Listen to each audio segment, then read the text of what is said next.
All right, hello, good morning, everybody. I hope this finds you in good health and good spirits as we transition into distance learning. We got to figure that out, and so I would encourage you to do the best you can.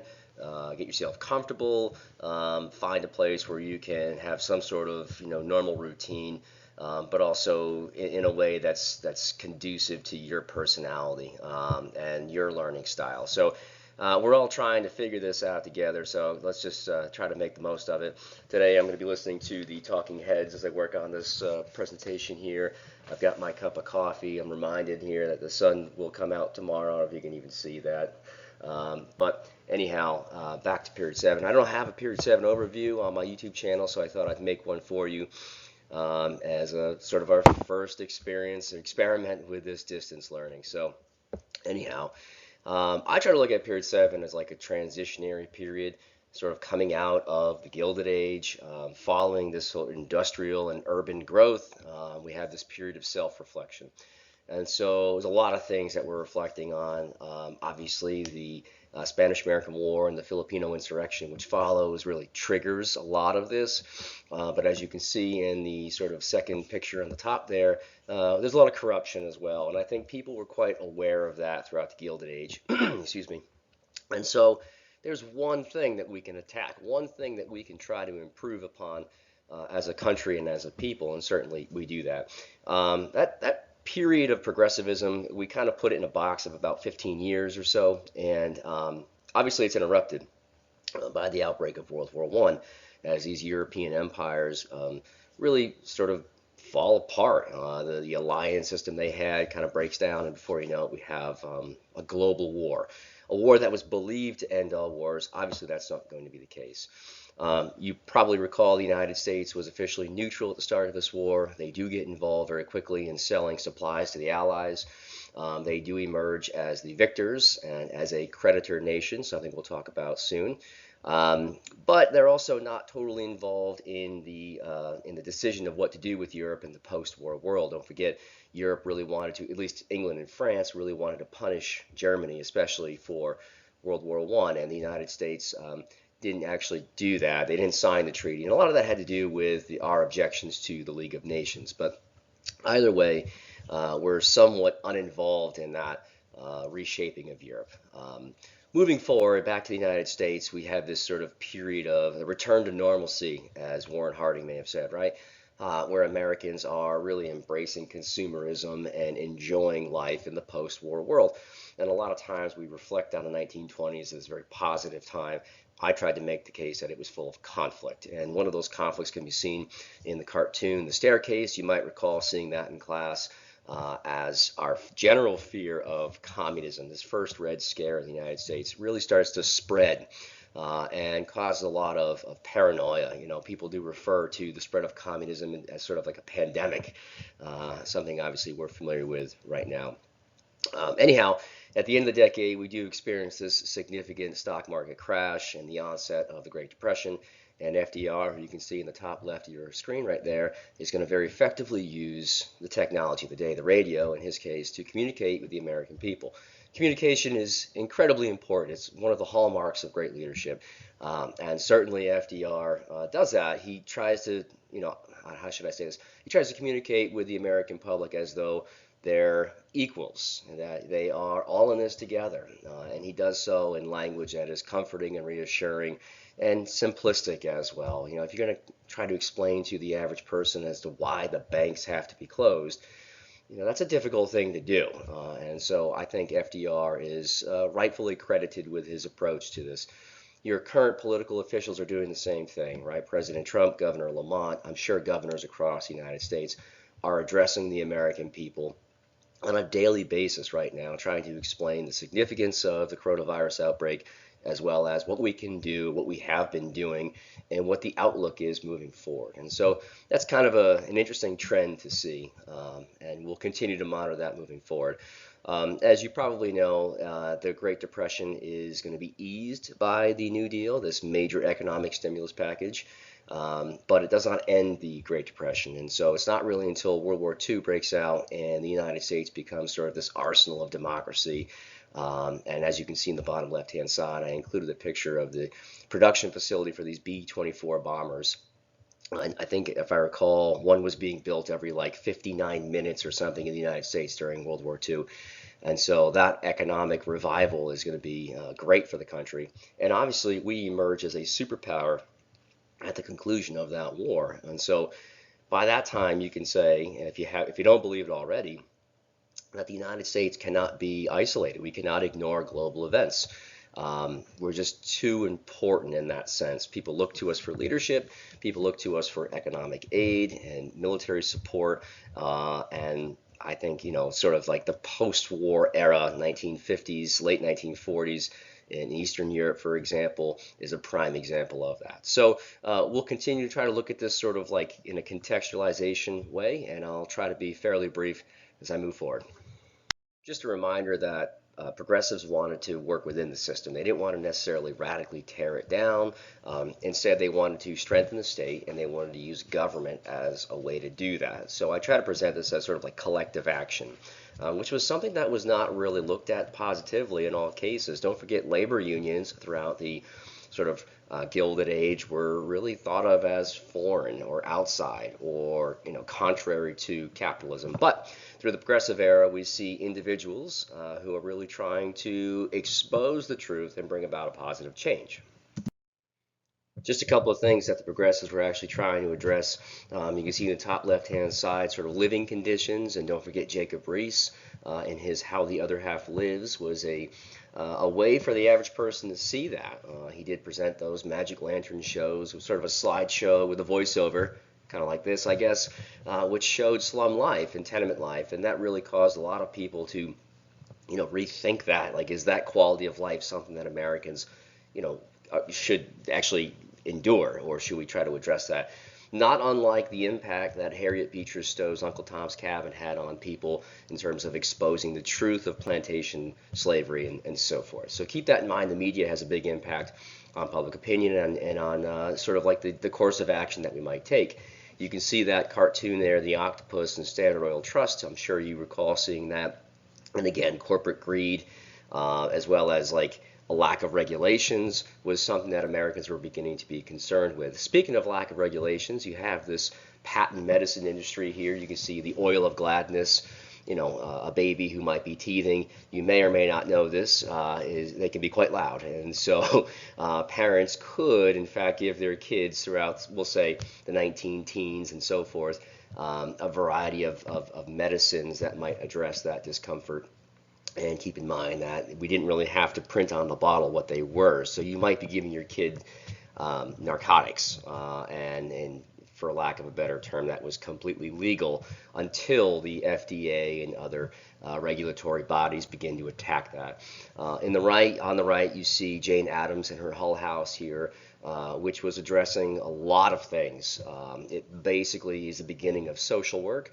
It happened in cities. Her Hull House happened to be in Chicago, but that's sort of like a blanket facility that might actually provide English language skills, housing, shelter, food, childcare, healthcare, things that would help immigrants transition to a new country, things that would help improve the quality of life in American cities. And finally, the bottom left-hand corner here, I have this picture of the Progressive Party, the Bull Moose Party. Teddy Roosevelt, you might remember him as the Rough Rider, but he also is going to be progressive. And I didn't include a picture of conservation, something we do really credit Teddy Roosevelt with, he and John Muir especially, and the beginning of the national park system. But I wanted to include this picture here of a progressive party because, as you might recall, when a major party does split, which is what happens here with the Republican Party, then the other party tends to have the upper hand. And certainly that's the case. And Woodrow Wilson, the Democrat, will become president and is president throughout World War I. Okay, I know I showed you this cartoon in class, and I like it for a variety of reasons. We could talk about anti-foreign sentiment, if you'd like, with the Dachshund there, the German Dachshund during the war would be called instead of Liberty Pup, like Liberty Cabbage. And again, that anti-foreign sentiment was really directed towards Germans. And so part of what the U.S. government is going to try to do through the use of propaganda is promote conformity and support for the war. And I'll show you another piece of propaganda in a second. But this cartoon also does give you an idea of who's involved. You should be familiar with the Central Powers and who was on that side. It's going to be Germany, Austria, Hungary, and the Ottoman Empire.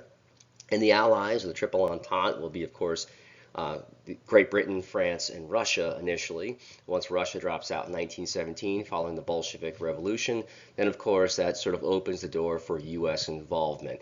And the war can be a war to make the world safe for democracy. That's how Woodrow Wilson presents it, right?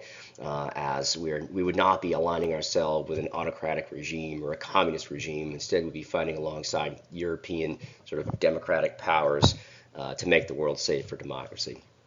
It also shows some of those ideas we talked about with imperialism, like traditional ideas of masculinity carrying over, of leadership and courage and so forth. As you can see, this American Pit Bull Terrier is neutral because it chooses to be, not because it's afraid. And in fact, that won't last forever, obviously, as you know. Back to the idea of propaganda, though, this was used globally. All countries really used propaganda as a way to promote conformity and support for the war. We looked at this one in particular in class. You know, I happen to like it quite a lot. But I believe it was George Creel and the Committee of Public Information that was disseminating a variety of messages, whether it was to buy war bonds or liberty bonds, or to enlist, or to just support wartime organizations, you know, conserve resources the best you can. All of these messages would be included, again, globally throughout propaganda to help the war effort. The American economy is going to receive this boost during the wartime, right? As soldiers do travel across the pond to fight, that does open up jobs in northern factories. And you can see here this map of the Great Migrations, the first of which occurs during World War I. A second Great Migration does occur during World War II, as you can see here, as African Americans left the South to move to these northern cities to take advantage of these wartime jobs. Speaking of our wartime efforts, our first role in World War I in terms of military, efforts would be the convoy system. And I'm not really sure if I explained this in class, but essentially we're going to be escorting merchant ships across the ocean. Keep in mind that the German U-boats were really devastating ships and shipping in general. And so we're going to sort of be like that buffer between merchant ships and the German Navy. And as you probably recall, the American Navy was developed quite heavily, under the recommendation and guidance of folks like Alfred Thayer Mahan, throughout the late 19th century. We developed this, prominent steel Navy, and certainly by 1908 and 1909, I think I told you, we sailed it around the globe to show the Great White Fleet, to show how, modern and strong our Navy actually was. Obviously, eventually, American doughboys will be sent across the pond to fight on the Western Front. In particular, we're known for fighting along, I guess initially we're used sort of as like fillers. We've talked about that, but eventually we do control our own sections of the line. The battle you're going to want to know will be the battle of the Meuse-Argonne Offensive, in which is the sort of like the last major battle in World War I, and one that we are credited heavily with in terms of the Allied victory. After the war, don't forget the Big Four do get together here, and again we include Vittorio Orlando of Italy alongside Britain and France and the United States in shaping the post-war era. Woodrow Wilson's 14 points are a major part of the Treaty of Versailles, including the 14th point, which is the creation of the League of Nations. That man that I just popped up on the screen there is Senator Henry Cabot Lodge, and he is chiefly opposed to the League of Nations for a variety of reasons. The general fears are that it would, impede or encroach upon American autonomy, that it would be a violation of the Monroe Doctrine, that it might put us in a position where we would be outvoted and therefore lose some of our freedom as a major world power. Obviously, the League of Nations has failed, and that it will eventually be replaced by the United Nations, an organization which we are a major member of, and we'll talk about that down the road. Okay, so based on our conversations in class, I think you're pretty familiar with the 1920s, and I'd like to just focus on instead the conflict that existed throughout the 1920s and remind you that all of these overlap. And so if we start talking about one, you're inherently going to be talking about others as well. So let's just take, for example, pop culture versus the morals and the norms. The pop culture of the 1920s might have been, sort of like public life, right? Men and women enjoying public life or embracing the flapper culture, whatever that was, the jazz scene, right? Who would embrace that? Typically younger Americans, maybe 20s, maybe 30s. but probably not older than that. And that's a very generic statement, I know. I'm sure that there were older people who perhaps liked jazz music, but the trend would have been younger Americans as opposed to older Americans. What are they listening to? I just said jazz music, right? And that's going to be tied to a lot of the racial tension of the 1920s, right? Whether it's labeling jazz music as just the devil's music or sort of considering it as like what's corrupting the innocence of America. Both of those statements probably were made at some point by someone in the United States. Where was jazz music actually most popular? Where was this flapper culture, the pop culture really thriving? It's in the cities. It's urban America that's embracing change. And I feel like that's pretty true today as well. And we talked about cities as like sort of like a hotspot for whether it's science, as you can see here, or culture in general. That's where new trends emerge. And again, that's generally speaking. I'm sure there are trends that have emerged in rural America, but at large, I would say it's urban America that is really sort of on the forefront of cultural change. Speaking of religion and science, we talked about how, the teaching of evolution in Tennessee, for example, was a major national court case. And again, like, is this new science, is it tearing down like the fundamental moral, foundation, I guess, of America, or is it looking at the world in a new way? And again, all of this would be sort of like underlying like themes and tension associated with a decade that we often look at in a positive light. I know we talked about consumerism quite a bit in the United States in the 1920s, and how that in fact actually led to this major economic decline at the end of the decade. But just keep in mind that while we might think of the 1920s as a very happy, positive way, it's in fact full of conflict. Just a reminder, we had 3 Republican presidents throughout the 1920s, all of which really do favor this laissez-faire economic approach. And even though even though Herbert Hoover at the end of his term did promote public works through projects like the Hoover Dam, it wasn't until FDR and his New Deal that we see major economic and political changes in terms of how we think and what we expect the government to do.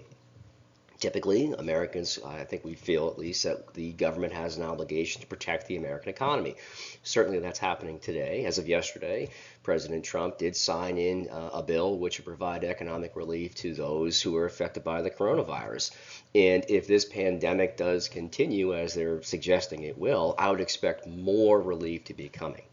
Again, even if Republicans do not support as much of a stimulus package as, say, FDR did in his New Deal, which was a major overhaul and a major effort to revive the American economy, I don't think that we as a country are going to get away from this idea anytime soon that the American economy should be protected by the government.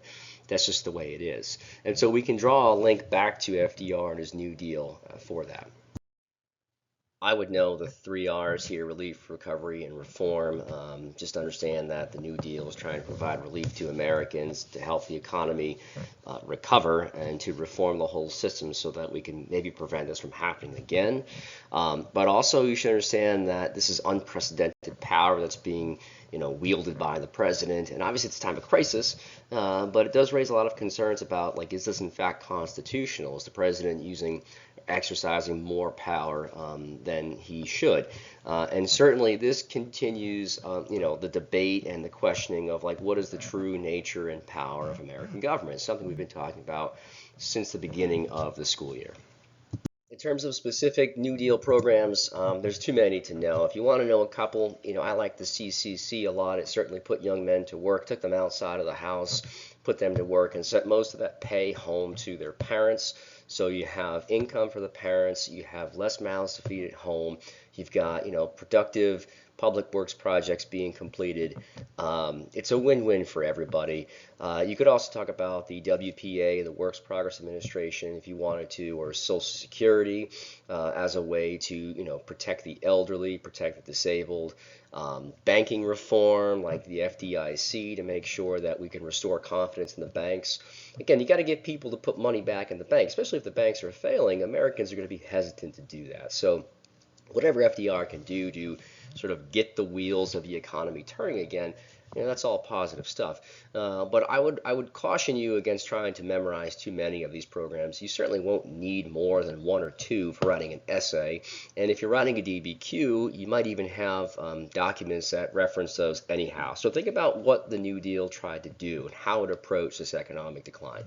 It tried to promote jobs. It tried to protect wages. It tried to protect banks, and it tried to protect the elderly, those who certainly didn't work or couldn't work. Why force them to look for a job?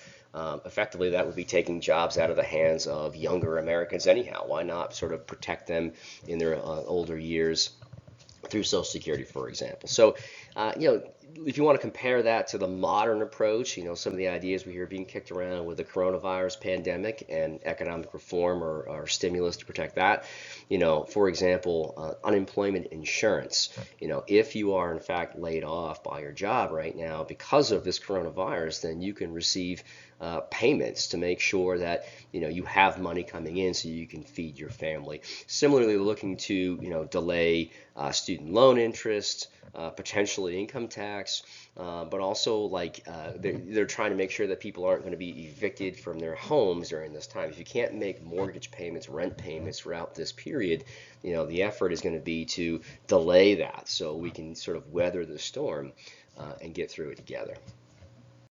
I would encourage you to see my Chapter 35 video for much more detail on World War II, obviously. But just generally speaking, this is a period where the free world is fighting against oppression, militarism abroad. And so we have fascist governments like the Nazi Party in Germany and the fascists in Italy. We have militarists in Japan who are returning to this period of imperialism and doing so in a way that squashes the freedom and rights of its own citizens and threatens those of those abroad as well. So the United States, Great Britain, France, and now the Soviet Union will band together to fight against this.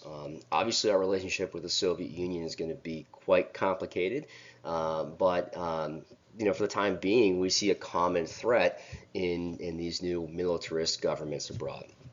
I'm sure you remember that the Japanese attacked Pearl Harbor on December 7, 1941, and that evoked quite a response from the United States. We do go to war the following day, and we experience really total support at home. American citizens are united by this war effort in a way that is really unprecedented. That said, the U.S. will be fighting in all theaters of war. We're involved in Italy, in Europe, and in the Pacific. We're also involved quite heavily at home. Everybody from public schools to the Boy Scouts of America are organizing methods and ways to support the war effort. And again, you can see Chapter 35 video for more details on that. The United States is largely credited with contributing to Europe and Italy, but in terms of sole victory, we often think of the U.S. as being the sole victors in the Pacific. And obviously that ends with the use of atomic bombs. So we're ushering in this new atomic era, and in an attempt to limit the casualties and deaths and expenses of a full-on invasion of Japan. That said, there are a lot of people who criticize the use of atomic weapons for a variety of reasons, whether it's humane reasons, environmental reasons. Some people would question the use of the bomb as a way to justify the spending on the bomb or as a way to end the war before the Soviets could do so in the Pacific as well.